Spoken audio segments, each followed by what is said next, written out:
Sibuk banget nih. Sibuk atau sok sibuk?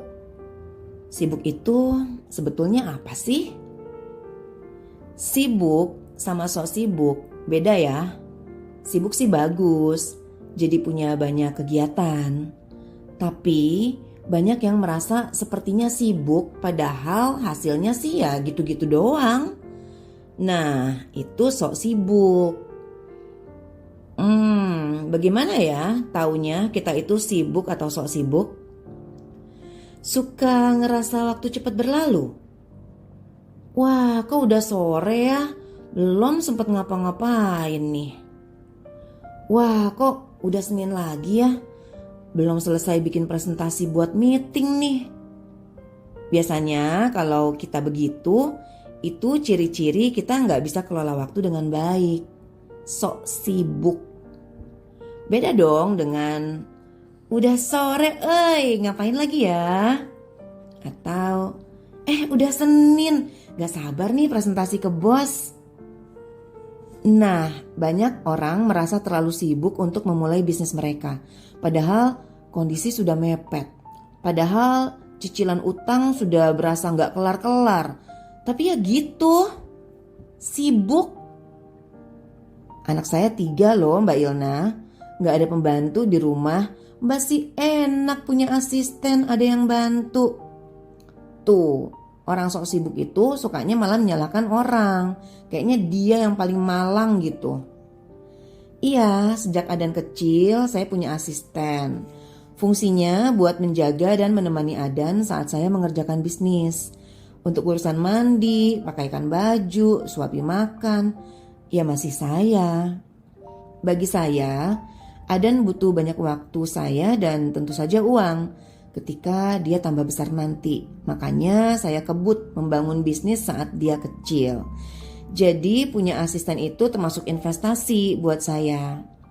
Sekarang sudah hampir 7 tahun terakhir ini saya punya banyak waktu bersama Adan. Sebab ngebut berbisnis 2 tahunan pun cukup. Setelah itu waktu saya sangat fleksibel. 2 tahun ngebut berbisnis, saya jadi punya lebih banyak waktu bersama anak. Termasuk antar jemput Adan sekolah. Kalau dulu gak nekat, kondisi saat ini pasti beda. Saat menjalankan bisnis ini, saya banyak bertemu orang-orang sibuk. Ibu rumah tangga yang sibuk, pekerja kantoran yang sibuk, pebisnis yang sibuk. Ada dari mereka yang ambil peluang bisnis, jalankan, dan berhasil. Adik saya, Rosa, termasuk pekerja sibuk. Itulah kenapa dia nggak langsung menjalankan bisnisnya begitu bergabung jadi tim saya. Dia sibuk nontonin saya dulu. Untunglah dia insyaf. Akhirnya dia kerjakan juga bisnisnya sambil kerja kantoran. Bos dia dulu 6 orang.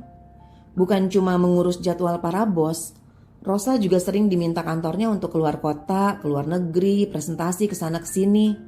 Tuh, kurang sibuk apa? Sebelum menjalankan bisnis Oriflame saja, dia baru menyelesaikan pekerjaan kantor pukul 8 malam. Tapi dia bisa menjalankan bisnis Oriflame sambil kerja kantoran.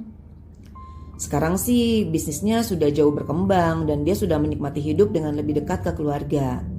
Setelah 8 tahun bekerja, Rosa berhenti dari pekerjaannya di perusahaan kontraktor minyak asing pada Februari 2012. Memang nggak banyak orang sibuk yang masih sengaja menyempatkan berbisnis. Lebih banyak orang yang dulu bilang sibuk banget, kini masih saja sibuk. Sibuk cari pinjaman saat kondisi mendesak.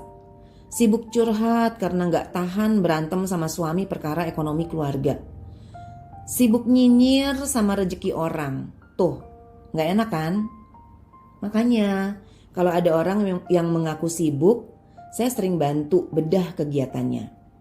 Sekedar pengen menunjukkan bahwa sesibuk-sibuknya kita, pasti ada cara yang lebih baik agar waktu kita efisien. Sebab kalau seharian di rumah dan kerjaan domestik gak ada habisnya gara-gara sebentar-sebentar nengok acara TV atau BBM-an atau ngegosip sana sini, DM-an, IG-an, WhatsApp-an, ya gak sibuk dong namanya. Kalau seharian kerjaan belum selesai gara-gara keasikan berhenti di meja teman kantor dan ngobrol, ya itu bukan sibuk. Saya amati orang yang berasa sibuk itu lebih karena dua hal. Belum tahu prioritas hidupnya atau nggak bisa delegasi. Biasanya nih, kalau kita belum tahu prioritas hidup kita cenderung bilang, let it flow aja lah. Hidup itu kan mengalir aja. Lah, mengalir kemana? Ke laut? Atau ke comberan? Catat ya.